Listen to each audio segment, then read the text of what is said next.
Hey there, I'm Mark from Spectrum Pulse, and today we finally have from Adeem the Artist Anniversary. It's been remarkable to watch Adeem the Artist rise within indie country. I remember vividly when I first started covering them back in 2021 from their run on Bandcamp, where it felt like I discovered magic across the stellar Cast Iron Pansexual and White Trash Revelry, two of the best albums of any genre of their respective years. But Anniversary promised to be a very different experience, where production duties were now being handled by the mainstream veteran Butch Walker, a childhood hero of Adeem the Artist. I'll be honest, I had some reservations around this. Part of their magic was how they could bend the subtleties of their sound in order to complement their themes. And look, subtlety isn't normally in the cards when it comes to Butch Walker. But hey, Adeem the Artist going for more of an early 90s Nashville country rock sound, that could be cool. The songwriting would undoubtedly kick ass. And it's why I want to be kind of careful in discussing this album, because I can recognize why they brought in Butch Walker and the trend from White Trash Revelry to this, helping expand and flesh out Adeem's sound, play to a bigger stage as a rising star, give them the most muscle they have ever had on a record, convey a driving sense of urgency that cannot be ignored. That works thematically. And you know, for a larger mainstream audience, potentially even one tapped into the radio, Walker's louder mix with chunkier guitars, more polish, it makes sense. That audience is not going to care about the production intricacies that play to a softer palate. It can even function as adding more teeth to Adeem the Artist's writing, which easily treads into some of their darkest and bluntest material to date. And yet, here's why that's kind of tricky for me. It's a lot like a stage-trained actor in a bombastic superhero movie, or, you know, an extremely talented and intricate West Coast MC hopping on a beat from DJ Mustard to make a very relevant modern comparison. It's not that it can't be done, it's not that it can't even work, but it doesn't always flatter their strengths in the way that restraint or subtlety or complexity do. And look, Butch Walker's just not the producer for subtlety. Everything feels louder and brighter and a sharper high mid-range and a little more compressed, especially the drums, which can sound distractingly loud compared to the vocals, and they are considerably rougher in the mix. I can hear Adeem the Artist trying to figure out how to get their voice and theatricality to play with this broader palette, and look, it's not a clean fit, especially on a few of the more stripped down ballads. And what's frustrating is that it's less a total misstep than just kind of inconsistent. The soft-focused barroom romance of One Night Stand,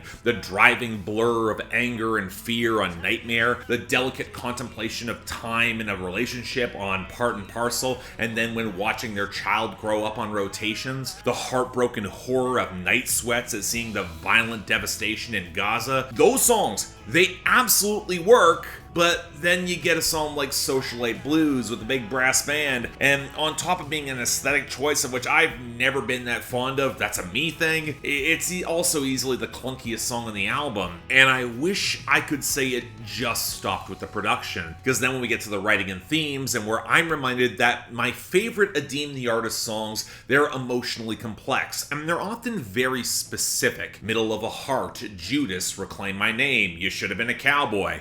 Whereas here, I don't know, I just don't think we get that much that approaches that territory consistently. Now look, a lot of that is intentional. Adeem the Artist has described this album as thematically exploring cycles, sometimes of love and family, but just as often of violence, the progress that is then met by backlash, and given the bigoted, queer-phobic violence and government policies that has sprung up around the United States, especially in their home of Tennessee, it makes sense to be very direct in confronting all of that. Nightmare is very explicit in highlighting the parallel between persecution directed at one's gender versus religious belief. And it's a reason I really like when Adeem the Artist takes traditional country structures and narrative and then makes them their own, to highlight how there's really not that much of a difference between them, and it's often constructed when there is a difference. The very direct closing cut, White Mule Black Man, highlights how superstition, corruption, and outright racism played into the lynch mobs of their hometown of Knoxville in the history. Hell, Plot of Land, it absolutely rips with that guitar solo, but it touches directly on a lot of the subject matter, and to my surprise, it's a very hopeful narrative for positive change.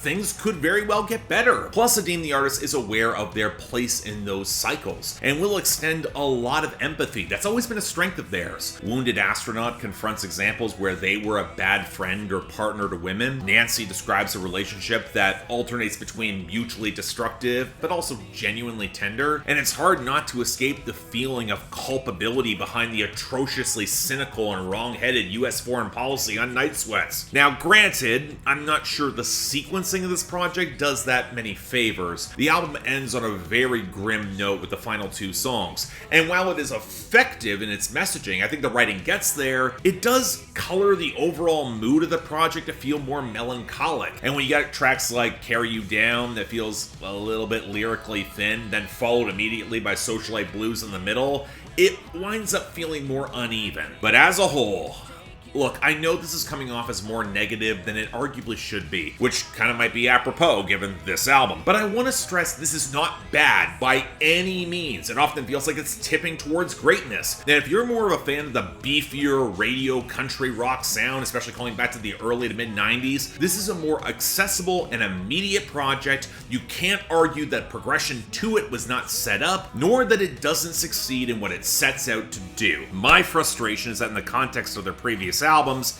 which I just think are more to my taste in terms of production, where the writing feels more consistently strong, and even then, there are enough great songs here to absolutely make this worth a lot of listens. It's not my personal favorite of Adeem the Artist, but it's absolutely strong enough to be worth hearing and supporting. I'd say it's damn near great. Check this out.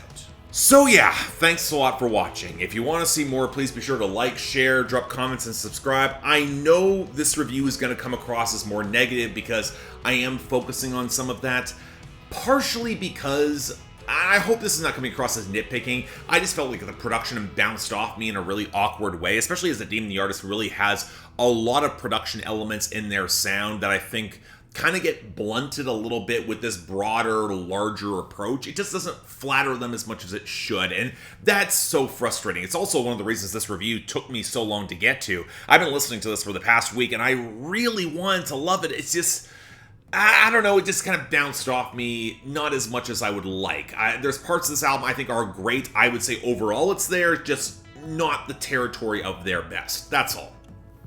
Beyond that, though, anything else I might be able to do to improve my presentation, I'm all ears. If you all want to get involved in helping support the channel, or just argue with me on my Discord, or get albums on my schedule, link to my Patreon is right over there. Don't feel obligated, but the option's available. Till then, I'm Mark, you're watching Spectrum Pulse, and I'll see you next time.